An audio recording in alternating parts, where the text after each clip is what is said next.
Welcome to episode 179 of Wealth Talk. My name's Christian Rodwell, the Membership Director for Wealth Builders, and I'm joined today by our founder, Mr. Kevin Whelan. Happy New Year, Kevin. Oh, yes. Happy New Year to you too. Obviously, we're just after a refreshed, recharged and ready to go to give incredible value. And obviously, we stumbled a bit on the intro. So anyway, the content today is brilliant, even if the intro was a bit wobbly. We're not quite sure how recharged we are because we're both a bit under the weather. So apologies if we're sounding not our usual sprightly selves. No, you're quite right. So I'm feeling a little under the weather. My wife's not too well, but we had a fantastic festive period, and it was lovely to get people around a dining table, I think for the first time in 3 years, Chris. So what a joy it was. So and family is going to be a big theme running throughout 2023. It absolutely will. And that leads us into today's guest, who is Abi Foster, who's the founder of Arent. And Abi's doing something which is really not that easy, Kevin, which is taking financial literacy into the schools and actually teaching it in a way of workshops, not just to the children, but also educating the parents and the teachers. So hats off to Abi, and we're going to hear all about that today. Well, I would echo that. You can't really fault anything about Abi's enthusiasm and a willingness to really push herself, in a space where she's starting up as a business in an area which is notoriously difficult to break through because schools don't have any money. The teachers have all got pressures and pulls on their own time. So for her to go in and teach this, she's got to build an incredible amount of trust because schools going to be very, very protective of the minds of the young ones. And I think she's doing just a brilliant job. And I applaud her because I looked at that, when we were looking at how to bring financial literacy into the home. I thought, well, what's the best way to tackle it? Is it to tackle it at the source, at the schools itself? I thought, no, this sounds too hard to me. So we're focused much more on enlightened parents, those who are actually taking some proactive steps to help themselves. But absolutely, I could not applaud anybody's efforts more than Abi. And I very much hope that we can collaborate with her during 23 as we really get into the meat of the Wealth Builders for Families program. Absolutely. And I'll just mention for anyone who's listening who would like to be kept up to date on our developments with the Wealth Builders for Families program, which we're launching probably around just before summertime, when we've got that all together, I would say. And you can register your interest by heading to wealthbuilders.co.uk/families. So I think it's time for us to head on to our conversation today with Abi Foster. Abi, welcome to Wealth Talk. How are you? Hi, Christian. Thank you so much for having me. I'm good. Yeah, I'm looking forward to our conversation today. It's so topical with all of the work that, we're now gearing up towards the Wealth Builders for Families program. And we were connected quite recently. And when I took a look at your website, when I really found out about what you were doing, I thought we have to have you on the podcast. And no better person to tell us what you do than yourself, Abi. So you're the founder of Arent. And what does Arent do? So Arent is a financial education business. So personally, I deliver workshops, seminars, etc., into schools and educational businesses all over the UK, teaching the financial education we wish we'd had at school. Yeah. And why did you get into this? What was your kind of purpose and mission behind it? Oh, I think an anger for the lack of financial education that I didn't receive, and the fact that things haven't been changing as fast as I would like. So I thought, right, well, if it's not happening, I've got to set it up myself. Yeah. Because we hear a lot, don't we? People always say, oh, yes, definitely, we need to improve this. And there isn't any financial education in schools. But, people have been saying this for a long time. So, why is it so difficult to see these changes take place? Yeah, it's so difficult because they put it at the teacher's door, but the teachers have already got a lack of funding, a lack of time. We expect these incredible teachers to just pick up another subject and start teaching it. And I always say that if they were never taught this, how are they meant to teach the next generation? it's such a changeable topic as well. So what do we teach the teachers to teach when taxes are constantly changing and financial products are constantly evolving? So I think there are real struggles, and that's why it's not been taught this far. But obviously, hopefully, Elent can change that. Yeah. So how have you found it so far? And I know your business is still relatively young, Abi. When did you get started? Yeah. Oh, I'm a baby in the startup or business world. October 21 was like the first idea. And then I went full time from Jan last year, Jan 22. And yeah, I've now started to see it ramp up, which has been wonderful.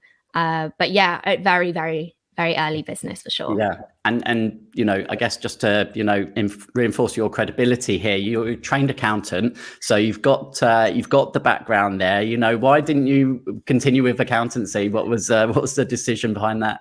Yeah, that's a great question. So yeah, I trained as a ICAW chartered accountant, qualified back in 2020. I used to work, so I started off in practice and then worked in like the glossy magazine industry for companies like Condé Nast and Hearst, and I loved it. And I probably could have stayed at Hearst forever, but I realized that I wasn't following my passion. Like a lot of people through lockdown, I kind of self-evaluated and realized what was it that I really cared about. And I always had this passion for eradicating the inequality gaps, like the gender pay gap.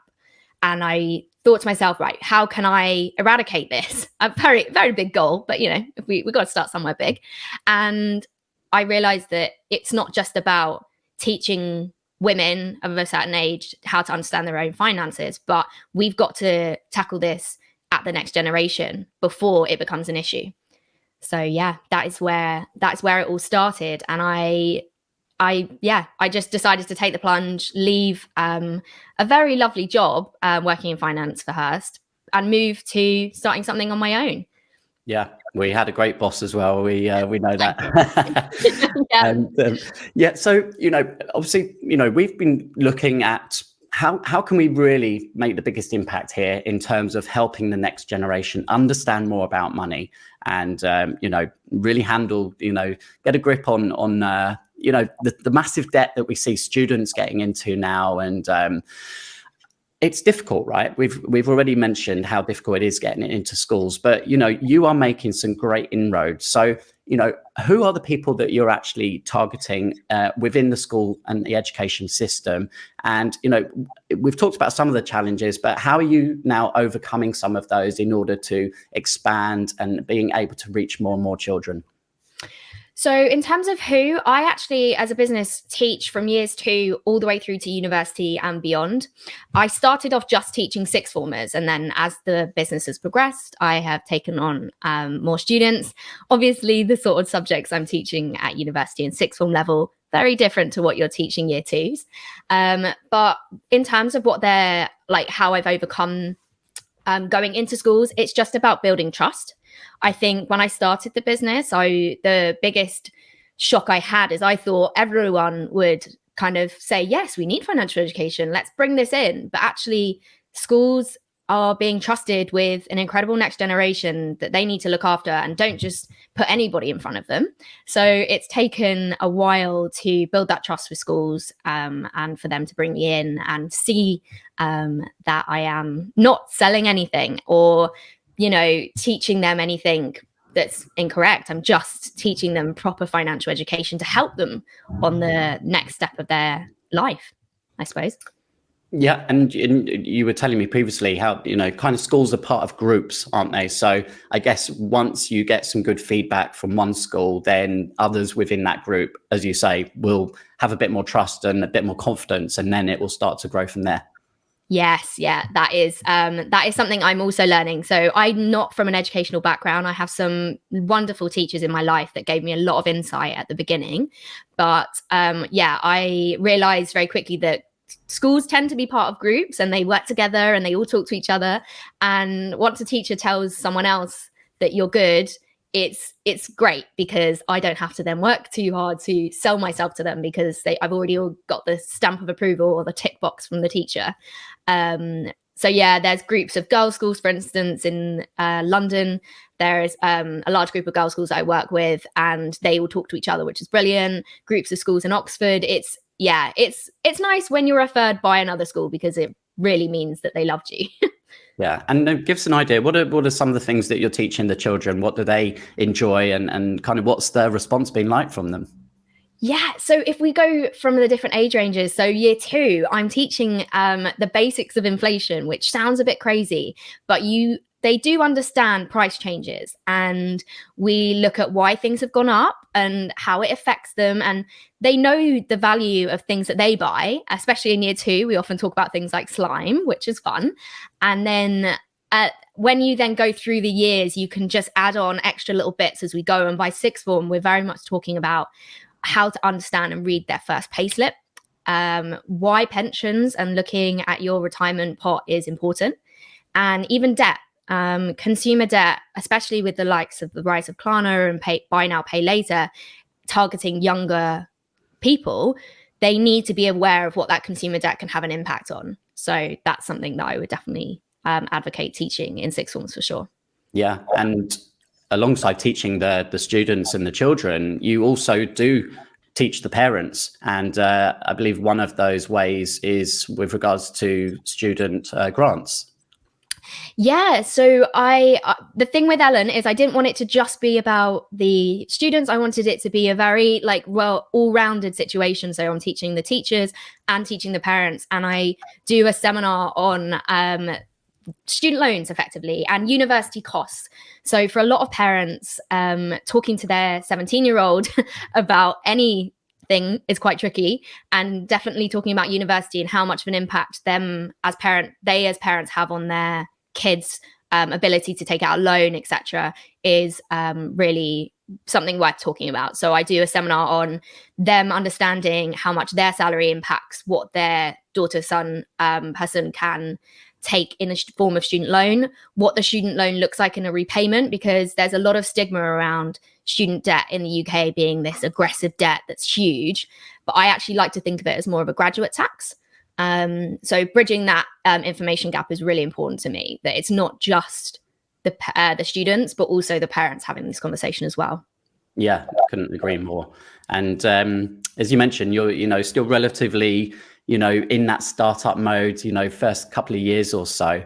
What have been some of the biggest realizations for you as a new business owner? What realities have you had? It's a lot harder than I thought being a solo founder. That's probably the biggest thing I found.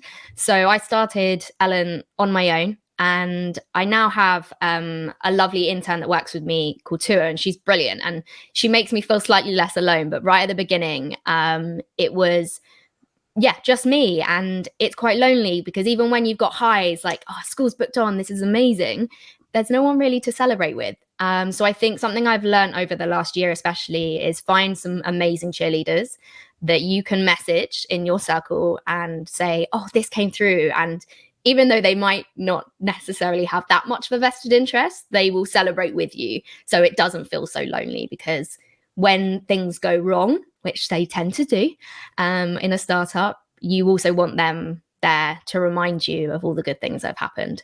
So yeah, I would say definitely the hardness of being a solo founder. Yeah, and I guess monetization and sales is at the heart of any business, right? And so learning how to price and how to create packages. How does that work with the schools exactly, Abi? Because, perhaps think of schools not having much money to spend on these kind of things. So how have you navigated that? Yeah, so each school, that's like the beauty of obviously working for myself, is I can make sure that every single school gets their own tailored package. So they get exactly what they need, no more, no less. And some schools are all about just the students. They just want the students to get these workshops. They don't want necessarily the added parent stuff or the teacher stuff, so we can make that happen. And some schools would like me to use my network to do these things called Your Future Days, where we go in with other careers. So I have like a doctor that we work with and other women that come in, and we talk about the future. And whilst I talk about the future of finance that might impact them, we have other people that come in and talk about other careers. And yeah, it's about giving the schools exactly what they need. And for their demographic as well. Schools range in size. It's something I never really realized. I go to some schools and I'm teaching just 10 in a classroom, and other schools where I'm plopped in a hall with, 400 people looking back at me. So yeah, it's all about tailoring it to the school for sure. Yeah. And I mean, I guess there's been a lot of changes from, say, 10 years ago, right? When someone was at school to where they are now when it comes to money and the world that we're in. Technology's moved on.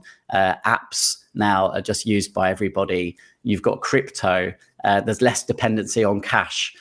So how do you kind of navigate that, and how can you kind of get that into a curriculum that, is ever changing? Yeah, great question. So it is ever changing, like you said. Like, I think I was talking about this with someone recently, that even so, if I just pulled out crypto a year ago was this like new, it was really exciting. People thought it was going to be the next best thing. And we're just looking at it a year later and so much has changed. Obviously, it's wasn't regulated, and therefore when things have gone wrong, it's been very stressful, but it still doesn't stop that next generation asking me about it. I think every school I go into, someone in some way will ask me whether they should invest in crypto, and it's about navigating what you should be teaching versus what do you have to make clear is, a risky investment on the borderlines of gambling. So it's really important that I keep up to date, obviously, with my financial education. I enjoy it anyway, so it helps, but I make sure that I'm always up to date with what's going on. Putting that updates on my social media as well. A lot of the time when I go to schools, I leave and they follow me on Instagram or TikTok, and so I want to make sure that what I'm putting on my social media is also reflective of the changing world. But in terms of creating a curriculum, I'm giving it a go. I'm really working this year on creating something that would be like a standard financial curriculum for schools to use. But it is ever changing. And also, if we're going to create a curriculum, it needs to, like you said, be adaptable, but it needs to be tech responsive. So I can't willfully bring out a textbook and a set of exams and think that that's like real life, because it's just not anymore. We use tech, we are all so comfortable with it that maybe instead of a workbook, it is an online platform with just videos to make sure that the financial education is written for not only people that are comfortable with learning, but neurodiverse people that may not be as comfortable with reading as others. Yeah, and I guess alongside all of those technologies is still making sure that there's a firm grounding with the principles behind, basic investing and money rules. Yeah, and also that we're not trying to turn anyone into accountants. We want to lean into this next generation's creativity and leave them with this ability that they only get the finance education that they need to facilitate and like work on their own lives. Not that I'm trying to turn them all into tax accountants or auditors or, I don't know, somewhere in between. That would be a very, very sad place. Yeah, and what have been some of the highlights for you? Have you had any feedback from the children themselves or from the schools that you've been particularly happy about?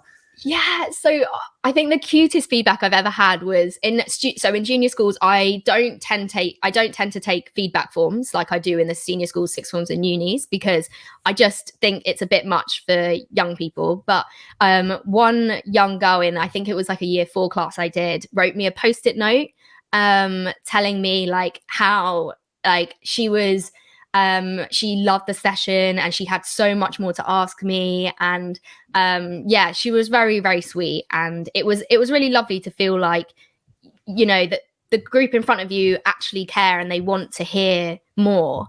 That was lovely. And then also, I suppose when I go to the sixth formers, they, like I said, they find me on social media and send me messages that they don't need to, but they do, and say like, oh yeah, I never really understood this and now I do. Like, you make it relatable and thank you so much. And that is something I really try and do.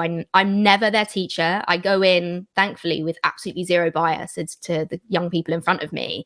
And that makes the session so much easier because I'm not judging any of them. I just want them to leave with all of them leave with the same education that I think they deserve.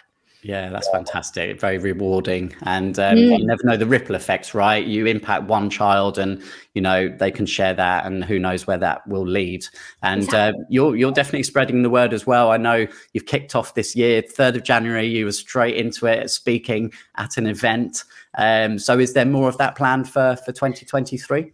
Yeah, I would love to do some more. So I was speaking at Wembley. It was mad. It was in the hospitality area, thankfully not to like 70,000 people.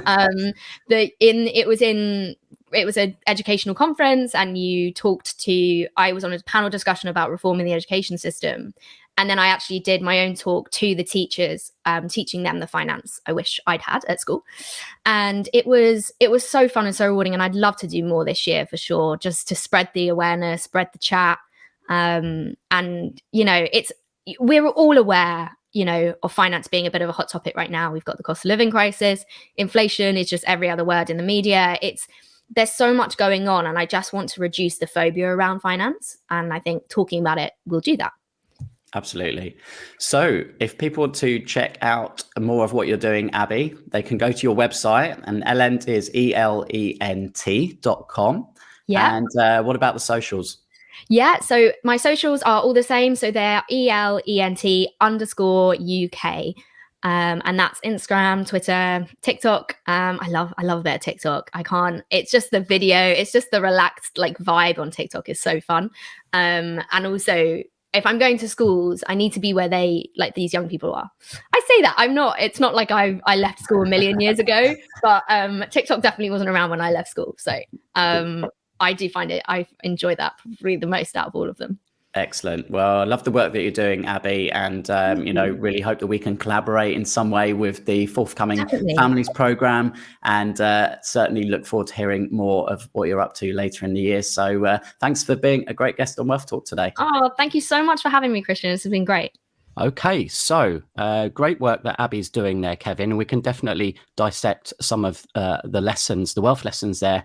And before we do that, let's do our usual heading over to Trustpilot, because we've had a few reviews from the end of last year, actually, which I've not managed to read out, which I'll try and do so now by picking out one from DC. And DC says, the Wealth Builders team is a great group of people with a community alongside them that are genuinely committed to the financial independence of their members. There is no hard sell to tie you into something. It is quite the opposite in helping you build the analytical knowledge, skills, and network to make informed decisions. Well, how about that? I'm always amazed by the words people choose, and that was one there, analytical knowledge. I like that. It's almost like, look, wealth building is a process. We know it's a science. It's a science of choosing your leverage, choosing your pillars, choosing your strategy within the pillars, and then focusing on one or two of those to get you to security, and then widening your skills and knowledge and connections to build still further assets. We know the process works, and I like the analytical side. But not everybody's analytical, Chris, are they? Some people just like to take part and be part of a community. They're less about getting into the detail, hence different wealth dynamics as well. Absolutely. Yeah. And there's many other elements that Abi talked about, which tie into our recurring revenue roadmap. We talk about leverage, and Abi said about, you have to really kind of build the trust with schools. And once you get the trust of one of the schools, because they operate in groups, then the teachers will share that with other teachers, and then that will make it easier to open up the doors and get the message across to more people. And leverage is a key aspect of any wealth building strategy. Well, absolutely. I mean, you can't build wealth without leverage of all of its forms. And it actually reminds me of one of our other educational-based members, Chris Neal. If you remember Neil, I know you know him well, Neil Moggan, who subsequently is sacked the boss, which was the teaching profession. Not that he fell out of love with teaching, but he fell in love with trying to give his message to more schools than just a single school. And he's now in a position where he's racing towards financial independence, creating a business around providing education and mindfulness and sport in schools. So I think maybe we should connect Neil and Abi as well, because maybe they can help each other.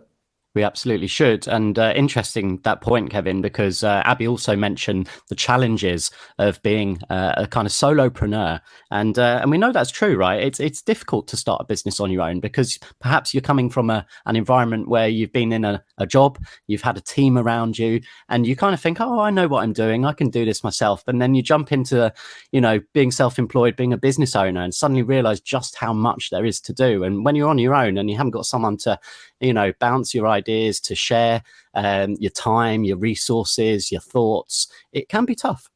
Well, it can be tough. And of course, we know that, Chris, because we collaborate and now we've got a gang of 3, aren't we, within Wealth Builders in terms of the leadership team, and we're expanding that. Myself, you, of course, as head of programs and partnerships, and then we're expanding that as well. And Paul, who's in charge of the kind of SaaS programs. And I couldn't do that. We couldn't get this message out without the leverage of you guys. So, it's what's interesting to me sometimes as I meet people when I'm presenting and I'm speaking in various places, is how sometimes it's not just how difficult it is to be an entrepreneur on your own, but sometimes even in your own family there are challenges. You talk to somebody. I talked to somebody just recently this week, and they said, oh, my husband's just not interested in taking the risk. And I'm like, wow, that's interesting. In a home where one person wants to create wealth and the other person thinks that the security they've got in the job is without risk. And it isn't. It's the illusion of risk, as we all know, because you can't own your job. You're not in control of your job. We've seen that in all sorts of scenarios. And of course, ultimately, unless you save your way, you can't build wealth, and you can't save yourself 30 years. I mean, you can't save for 30 years to support yourself 30 years in life. The math doesn't work. So, it's almost like you want to shake people and say, yep, you're believing in the wrong things. You've got to take personal control. But I understand it. And I think this year, Chris, is going to be a bumpy one. I think it's going to be a difficult year for so many, not least because, well, look, if you see all the signs out there, we know what's happening in the world. So you can just turn the news on, or ideally don't. But we're seeing CEOs across the country saying, we're in it for the long haul here, and inflation is set for quite a while. We've got the International Monetary Fund saying a third of the world is going to be in recession. And it's so easy, isn't it, to listen to the bad news and to almost think like you've got to try and ride out the storm, batten down the hatches, hunker down, and wait for it all to blow over. It ain't blowing over. It's still going to be here for a very long time. So I think what we're saying in Wealth Builders is this is a year, as we've come out of the pandemic, as we see what's been happening in the economy, this is a year to take small steps. This is a year to take small steps of things you can control instead of worrying about all the bad news and the things you simply cannot control. And so we want to do our best in Wealth Builders this year. And I'll signpost a few things, Chris. I want Wealth Builders to throw out a lifeline to people in 2023. For those who want to help themselves, though, there'll be some people who won't. So if you want to help yourself, we are going to obsess this year about giving some free stuff and very low cost stuff to help people build their wealth. So we're going to be slashing pensions later on this week. I'll be getting stuck into the book on pensions chaos, why the pension system in the UK isn't working and what to do about it.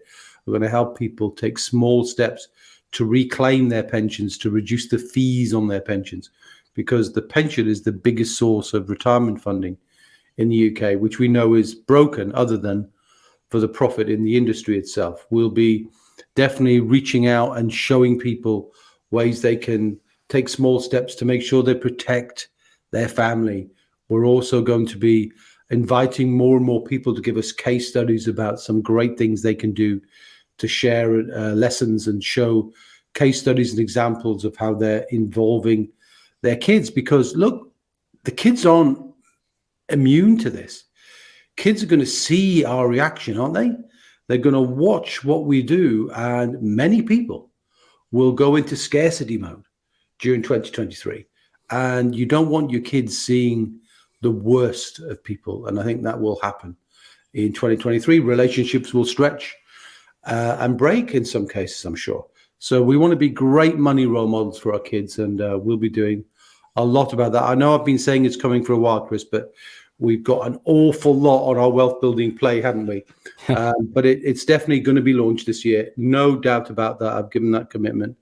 And Abi and Neil and other people who want to help and be part of that in some small way, let us know and join our free Facebook group, because we'll be doing, Chris, I committed to this as well. I'm going to be doing with you, I think, hopefully I'll drag you in, kicking and spluttering, to a monthly Facebook, or at least a live, where we'll be bringing more lessons and sharing more things for free and answering questions. Because when people get buffeted by the wind, they sway. And what that means, Chris, is they say, well, should I do this or should I do that? Should I remortgage my house? Should I take money out of my ISA? Should I cash in my premium bonds? Should I do this? What should I do? And they're moving and swaying in an ever increasing wind. What we'll do is we'll be able to have those calls, get people live and answer those questions, so that you know definitively, or at least you've got all the thoughts. You can be analytical and you can think about, well, what's the best course of action you can take? And we will have an army of experts giving donations of libraries of materials this year. And that's me and you, Chris, going to be pushing our partners to get free information and content, so that we're known this year as a safety net provider, as someone throwing out a lifeline, but only for those who are reaching out and saying, yes, please, I'm willing to accept the help. And the humility that's needed to do that in difficult times is a skill in itself. So don't be on your own. Reach out to people, join a community, any community, go to networking events, surround yourself with people who are being proactive, rather than surrounding yourself with news that's going to shrink you and make you go further and further and further into recession, depression, or whatever other language that isn't good for you. Yeah. So in order to be part of that, just, be a free member, join our community, and there's 2 easy ways to do that.